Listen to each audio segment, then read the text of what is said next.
this is a very interesting question from environmental science talking about soil water equilibrium with carbon dioxide in air soil having a pH below 5. Now pH below 5 means acidic soil. Now what sources contribute to the acidity of the soil?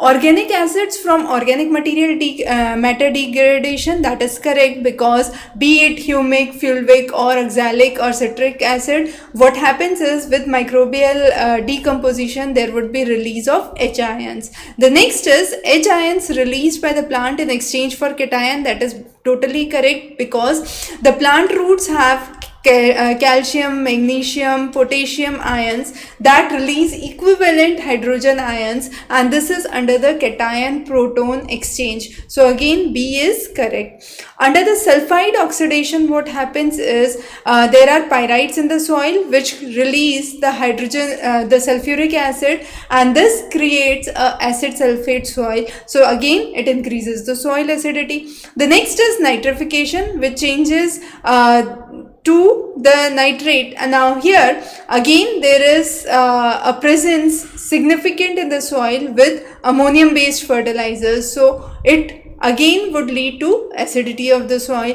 So all the four options would be correct and D would be the right option. So we can simply put here that soil acidity is a complex multi-source phenomena rather than just being affected by one or two phenomena. So questions like these are highly important for your UGC NET environmental science paper, and this time we have seen relatively questions with more conceptual aspects being asked. So practice well, understand the concepts well, and you'll be all set to go for it.